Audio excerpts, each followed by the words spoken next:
آپ معزز سامعین کے سامنے نبی مکرم صلی اللہ علیہ وآلہ وسلم کی سیرت کا ایک پہلو بحیثیت داعی، آپ کی دعوت کا انداز کیا تھا، آپ نے کن کو دعوتیں دیں اور کس انداز کے اندر دیں، اس حوالے سے چند گزارشات عرض کروں گا۔ رب العالمین سے دعا ہے اللہ تعالی حق اور سچ بیان کرنے کی اور اس کے مطابق عمل کرنے کی توفیق عطا فرمائے۔ انسانی تاریخ کے اندر ہمیں ایسا شخص نہیں ملتا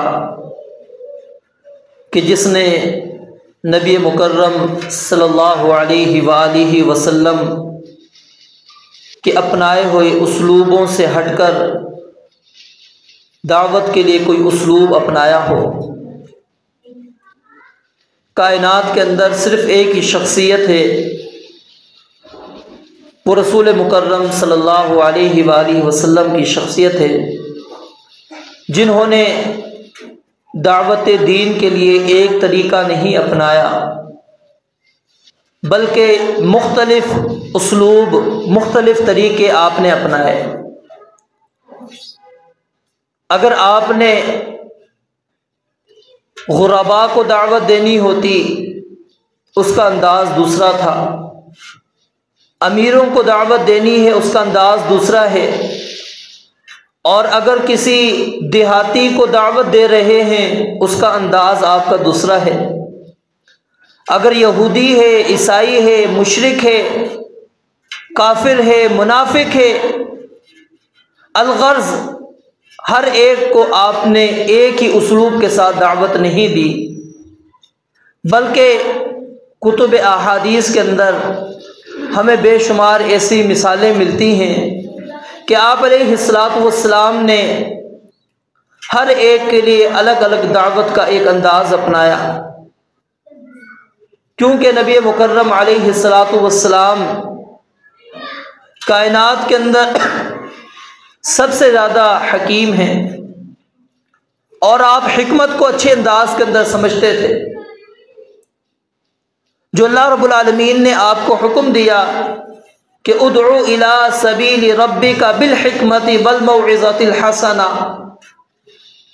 کہ آپ نے دعوت دینی ہے، آپ نے پکارنا ہے، آپ نے بلانا ہے۔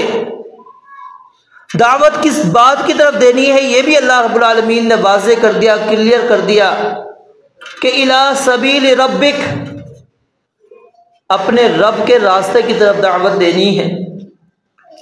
نبی مکرم علیہ الصلاۃ والسلام نے کبھی بھی اپنی شخصیت کی طرف دعوت نہیں دی، کبھی اپنی ذات کی طرف آپ نے دعوت نہیں دی۔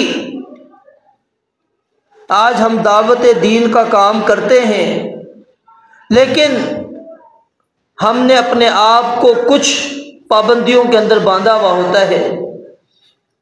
اگر میرا کسی جماعت کے ساتھ تعلق ہے، کسی مسلک کے ساتھ تعلق ہے، تو میں اس کی طرف دعوت دینے والا ہوتا ہوں، میں شخصیت کی طرف بلاتا ہوں، میں رب کے راستے کی طرف دعوت نہیں دیتا۔ یہ انداز یاد رکھیے، دعوت کا انداز جو نبی مکرم علیہ الصلاۃ والسلام نے اپنایا، اگر ہم وہی راستے اپنائیں گے دعوت کے تو یقیناً اس کے اندر ہمارے لیے کامیابیاں ہی کامیابیاں ہیں۔ اور اگر ہم نے رسول مکرم صلی اللہ علیہ وآلہ وسلم کے اختیار کیے گئے دعوت کے طریقوں کو ترک کر دیا، چھوڑ دیا، اور ہم سمجھیں کہ نہیں اس سے ہٹ کر ہم کوئی اسلوب لے کر آ جائیں گے، کوئی اور طریقہ ہم دعوت کا لے کر آ جائیں گے اور وہ لوگوں کے دلوں پر اثر انداز ہوگا، یاد رکھیے وہ ہدایت کا راستہ نہیں ہوگا، وہ گمراہی کا راستہ ہوگا۔ کیونکہ نبی مکرم علیہ الصلاۃ والسلام نے کوئی پہلو ہمارے لیے دعوت کے لیے نہیں ترک کیا، چھوڑا ہی نہیں ہے۔ اگر آپ انفرادی دعوت دے رہے ہیں وہ انداز دیکھ لیجئے، اجتماعی دعوت دے رہے ہیں اس وقت آپ کا انداز دیکھ لیجئے۔ نبی مکرم علیہ الصلاۃ والسلام دن اور رات کے فرق کے ساتھ دعوت دیتے تھے۔ آپ علیہ الصلاۃ والسلام ایک ایک شخص کو جا کر انفرادی دعوت دیتے، اجتماعی دعوت دیتے، نبی مکرم علیہ الصلوۃ والسلام دعوت کے لیے کوئی بھی اگر آپ کے لیے راستہ آتا آپ اس کے اندر رکاوٹ نہیں بننے دیتے تھے، دعوت دین پہنچاتے تھے اور اسی بات کی طرف بلاتے تھے، ادعو الی سبیل ربک، اللہ رب العالمین کے راستے کی طرف دعوت دیتے تھے، توحید کی طرف دعوت دیتے تھے، اللہ کی وحدانیت کی طرف بلاتے تھے، لوگوں کو کہا کرتے تھے قولوا لا الہ الا اللہ، کہ لا الہ الا اللہ کا اقرار کر لو کامیاب ہو جاؤ گے۔ آپ نے اپنے قبائل کو جمع کیا، ایک ایک کو دعوت کے لیے آواز لگائی، آپ پہاڑی پر کھڑے ہیں، ایک ایک کو آوازیں لگاتے ہیں، لوگ جمع ہو جاتے ہیں اور کیا پیش کرتے ہیں؟ سب سے پہلے اپنی سیرت کو پیش کرتے ہیں، اپنی پرانی زندگی کو پیش کرتے ہیں، اپنے مقام اور مرتبے کو ان کے سامنے پیش کرتے ہیں۔ جب وہ یک زبان ہو کر کہتے ہیں کہ وجدنا، ہم نے آپ کو پایا ہے، صادقا و امینا، کہ آپ صادق ہیں، امانت دار ہیں، پھر آپ نے کہا کہ میں اللہ کی طرف سے تمہاری طرف ڈرانے والا بنا کر مبعوث کیا گیا۔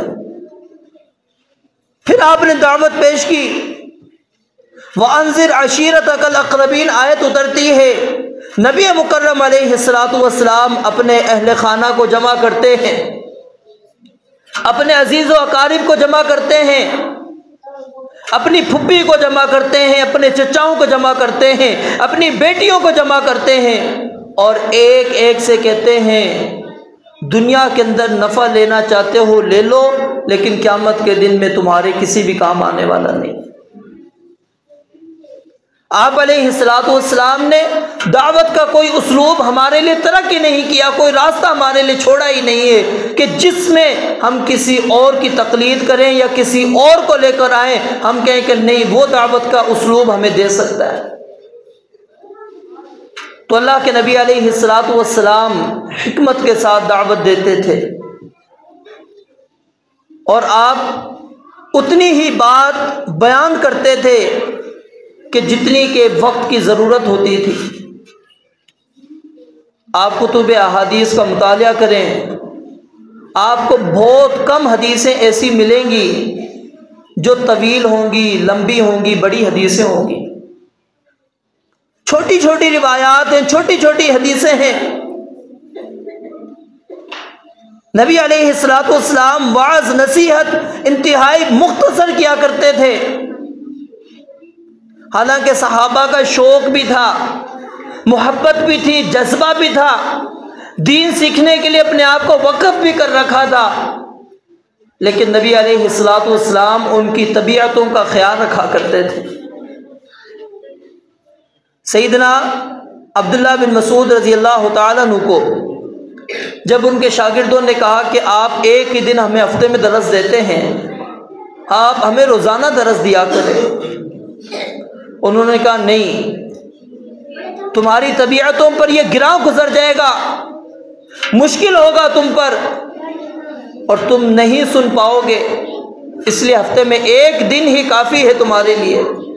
تو اس چیز کا خیال کرتے رہے نبی مکرم علیہ الصلوۃ والسلام کہ ابھی وقت کس چیز کا ہے، دعوت کس بات کی دینی ہے، اس کو کس چیز کی ضرورت ہے۔ جس چیز کی ضرورت ہوتی تھی آپ علیہ الصلوۃ والسلام اسی بات کی نصیحت کیا کرتے تھے۔ موقع محل کے مطابق مناسب گفتگو، انتہائی اختصار کے ساتھ گفتگو، یہ نبی مکرم علیہ الصلوۃ والسلام کی دعوت کا اسلوب تھا۔ بیٹا خاموش ہو جائے، باتیں نہ کریں۔ تو انتہائی اختصار کے ساتھ نبی مکرم علیہ الصلوۃ والسلام بات کیا کرتے تھے، اور کچھ کتب احادیث میں جب حدیثیں آپ پڑھیں گے، ایک چھوٹی حدیث ہوگی لیکن اس کے اندر آپ کو 4-5 مضامین مل جائیں گے۔ یہ آپ کی دعوت کا انداز تھا۔ اور جب آپ مجلس کے اندر گفتگو کیا کرتے تھے تو اس وقت نبی علیہ الصلوۃ والسلام کسی خاص شخص کو نشانہ بنا کر آپ گفتگو نہیں کرتے تھے، آپ خاص شخصیت کی طرف نسبت کرتے ہوئے اس کو ٹارگٹ بنا کر آپ گفتگو نہیں کرتے تھے، بلکہ آپ علیہ السلام مبہم الفاظ استعمال کرتے، کیوں؟ اگلے کی عزت نفس بھی مجروح نہ ہو۔ ہم دعوت کے اندر اس چیز کو ترک کر دیتے ہیں، چھوڑ دیتے ہیں کہ اگلے کو شاید یہ میرا جملہ غلط لگتا ہے یا نہیں، میں کہتا ہوں کوئی بات نہیں، میں تو دین کی بات کر رہا ہوں۔ نہیں، قرآن کریم کی وہ آیت پڑھ کے ذرا دیکھیے، اللہ رب العالمین کیا فرماتے ہیں؟ وَلَا تَسُبُّوا الَّذِينَ يَدْعُونَ مِن دُونِ اللَّهِ، کہ آپ ان لوگوں کو گالیاں نہ دو جن کو لوگ اللہ کے علاوہ پکارتے ہیں، حالانکہ وہ کیا ہیں؟ اللہ کے مد مقابل بنائے ہوئے ہیں۔ لوگوں نے اس کو داتا بنایا ہوا ہے، لوگوں نے اس کو مشکل کشا بنایا ہے، لوگوں نے اللہ کے مقابل اس کو خالق رازق مالک بنا کر کھڑا کر دیا ہے۔ پھر بھی اللہ رب العالمین ہمیں قرآن میں کیا کہتے ہیں؟ وَلَا تَسُبُّوا الَّذِينَ يَدْعُونَ مِن دُونِ اللَّهِ، جو لوگ اللہ رب العالمین کے علاوہ دوسروں کو پکارتے ہیں ان کو گالیاں نہ دو۔ کیوں؟ کیا ہوگا؟ فَيَسُبُّ اللَّهَ عَدْوًا بِغَيْرِ عِلْمٍ، اللہ کہتے ہیں وہ اللہ کو گالی دیں گے۔ وہ مجھے گالی نہیں دینے والے، میں ان کے پیروں کے بارے میں بات کروں گا، مجھے کچھ نہیں کہیں گے۔ کس کو گالی دیں گے؟ اللہ کو۔ فَيَسُبُّ اللَّهَ، اللہ کہتے ہیں وہ اللہ کو گالی دیں گے، عدوًا، اور یہ گالی دشمنی پر مبنی ہوگی، اور بغیر علم، جہالت پر مبنی ہوگی۔ یعنی کوئی بندہ جان بوجھ کر اللہ کو گالی دے سکتا ہے؟ کبھی بھی نہیں، چاہے وہ جتنا بھی پڑھ لے درجے کا مشرک ہی کیوں نہ ہو، اگر اس کو پتا ہو کہ یہ گالی رب العالمین کو جاری، وہ دے گا؟ کبھی بھی نہیں۔ تو اللہ رب العالمین نے وہ اسلوب ہی ہمیں اختیار نہیں کرنے دیا کہ جو سبب بنے رب العالمین کو گالی دینے کا۔ حالانکہ توحید غیرت آنی چاہیے، رب کے مقابل میں شریک بنایا ہوا ہے، لیکن اس کے باوجود اللہ رب العالمین فرماتے ہیں تھوڑی سی حکمت کے ساتھ۔ یعنی حکمت یہ بہت بڑی چیز ہے دعوت کے اندر۔ یاد رکھیے، جب تک ہم یہ اسلوب حکمت کو نہیں سمجھیں گے اس وقت تک دعوت اپنا اثر نہیں دکھائے گی۔ ہم انفرادی بھی بیٹھے ہوتے ہیں، چاہے وہ اس کے ساتھ آپ کا کتنا گہرا تعلق بھی ہے، آپ اس سے فری بھی ہیں، لیکن یاد رکھیے جب دین کی آپ بات کرتے ہیں، وہی آپ کا دوست جو گہرا دوست ہے، آپ اس کے ساتھ انتہائی فری بھی ہیں، لیکن جب دین کی بات آپ کرتے ہیں اور اگر وہ اس کے مخالف ہوتی، وہ آپ کا دشمن بن جاتا ہے۔ ٹوکتا نہیں ٹوکتا آپ کو، آپ کی بات کو برا بھی مان جاتا ہے۔ تو بھائی جو آپ سے اتنا فری ہے، آپ کے کلوز ہے، آپ کے ساتھ رہتا ہے، وہ جب آپ دین کی کوئی بات کرتے اور اس کو سمجھ میں نہیں آتی، وہ اس وجہ سے ناراضگی کا اظہار کر لیتا ہے، اور جو میرا اور آپ کا اتنا تعلق نہ ہو، پھر میں یہ اسلوب اختیار کروں تو وہاں تو اور زیادہ برے نتائج نکلیں گے نا۔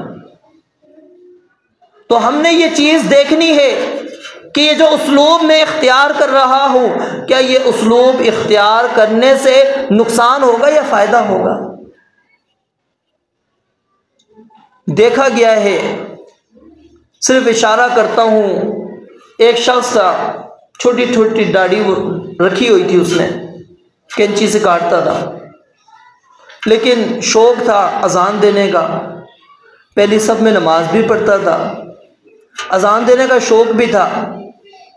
اب مخلص ساتھی تھے، یہ نہیں ہے کہ انہوں نے شرارتاً یہ بات کی، اخلاص کے ساتھ اس کو سمجھایا بھی۔ پھر کوئی مولوی صاحب آئے، ان سے ان کے سامنے مسئلہ پوچھ لیا کہ جی ایک شخص ایسا موجود ہو، داڑھی کاٹتا ہو، اس کے مقابل دوسرا باشرہ انسان موجود ہے، کیا حق اس کا بنتا ہے اذان دینے کا یا اس کا بنتا ہے؟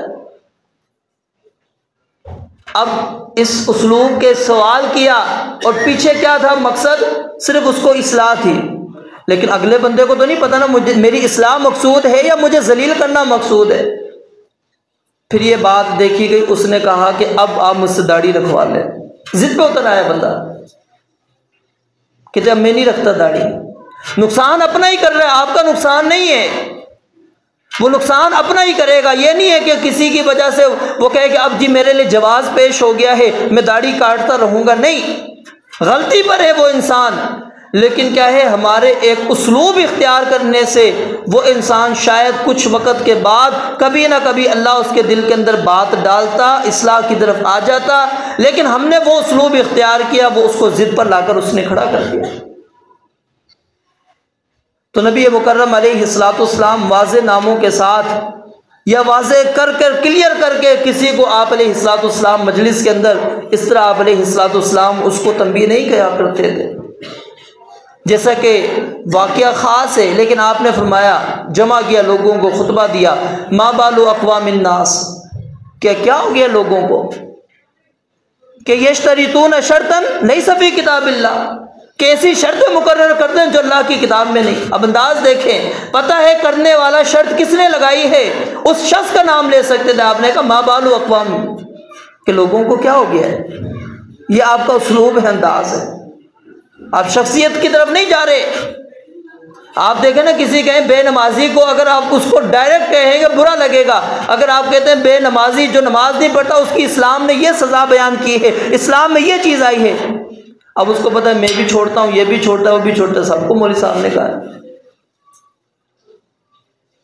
اور ایک اور لطیفہ یہ ہے، سمجھ لیں، ایک مولوی صاحب تھے، وہ مطلب اسی طرح اصلاحی باتیں کر رہے تھے کہ ہم نے نام اپنے رکھے ہوئے ہوتے ہیں غلام رسول، غلام رسول نام ہے، یعنی غلام کا مطلب کیا ہے آپ سمجھتے ہیں کہ رسول اللہ صلی اللہ علیہ وسلم کا غلام، اور گھروں کے اندر ہماری یہ چیزیں ہوتی ہیں، قدرتی اس بندے کا نام بھی وہی تھا، اس کے گھروں میں بھی وہ چیزیں موجود تھیں جو مولوی صاحب نشاندہی کر رہے تھے۔ درس ختم ہو، اس نے کہا مولوی صاحب آپ کو میرے بارے میں کس نے بتایا کہ آپ نے پورا درس ہی میرے اوپر دے ڈالا، حالانکہ انہوں نے اشارہ کیا تھا کہ ہم نام رکھ رہے ہیں نبی علیہ السلام کی غلامی والا، اور ہمارے عمل کیا ہے یہ ہے، تو اس نے کہا آپ نے پورا درس ہی مجھ پر دے ڈالا۔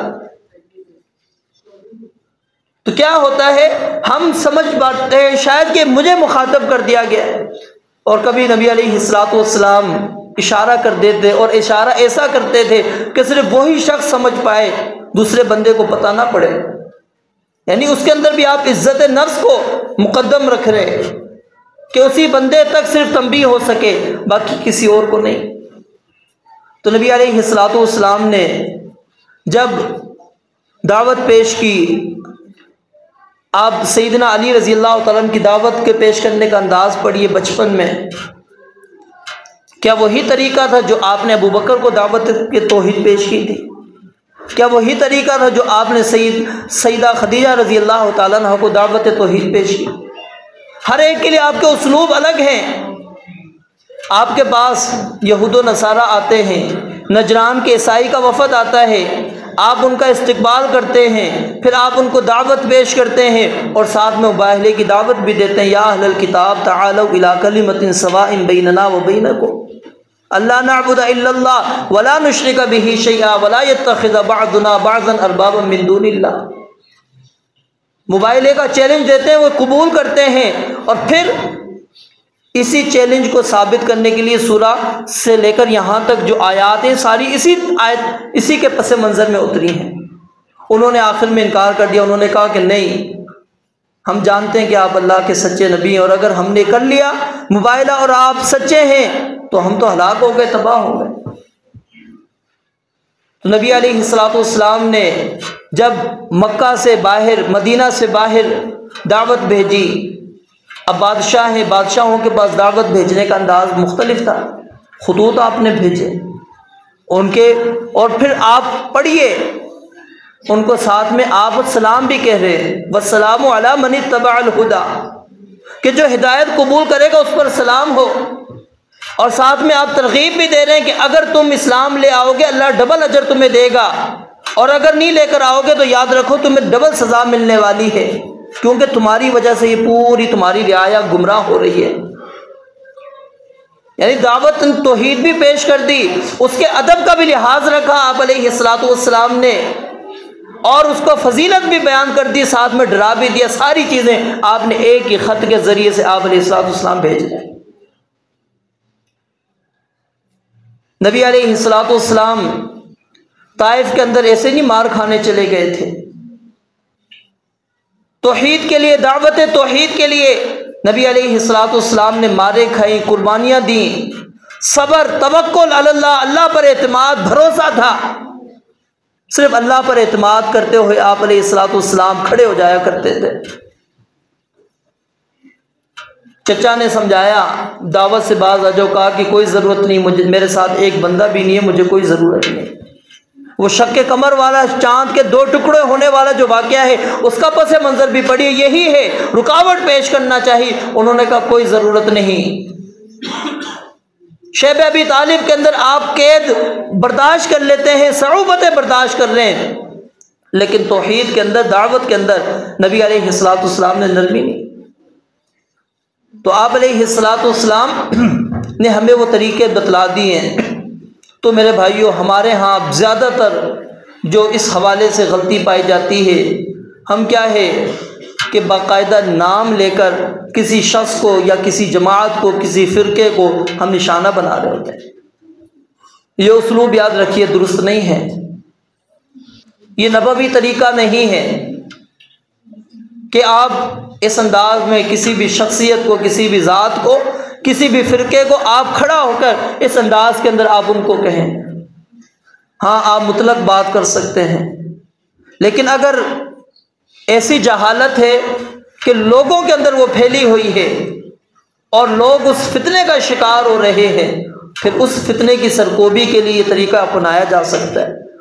یہ پھر جواز اس کے اندر موجود ہے، کیونکہ وہ فتنہ عام ہو چکا ہے، اور اگر اس کا آپ نام نہیں لیں گے تو ہو سکتا ہے کہ عام بندہ نہ سمجھ پائے کہ کس کی طرف اشارہ ہے۔ تو اس تنبیہ کرنے کے لیے بھی آپ علیہ الصلوۃ والسلام نے ہمیں راستہ دیا ہے۔ تو اس لیے ہمیں حکمت کے ساتھ اور موعظہ حسنہ جو قرآن اور حدیث اللہ رب العالمین نے ہمیں دی ہے، اس کے ذریعے سے رب کی طرف دعوت دینی ہے۔ قل ھذہ سبیلی ادعو الی اللہ علی بصیرۃ انا ومن اتبعنی، اللہ کے نبی فرماتے ہیں یہ میرا راستہ ہے، اس پر میں بھی بلاتا ہوں اور جو میرے پیروکار ہیں وہ بھی اسی راستے پر بلاتے ہیں، وہ دوسرا راستہ اختیار نہیں کرتے۔ ومن احسن قولا ممن دعا الی اللہ وعمل صالحا وقال اننی من المسلمین۔ پھر نبی علیہ الصلوۃ والسلام نے ہمیں اس بات کی ترغیب دیتے ہوئے من دل علی خیر فلہ مثل اجر فاعلہ، جو رہنمائی کرے گا کسی خیر کے کام پر، اللہ نے اس کو اتنا ہی اجر دینا ہے جتنا کہ اس کام کرنے والے کو، اور کسی کے اجر سے اللہ رب العالمین نے کمی نہیں کرنی۔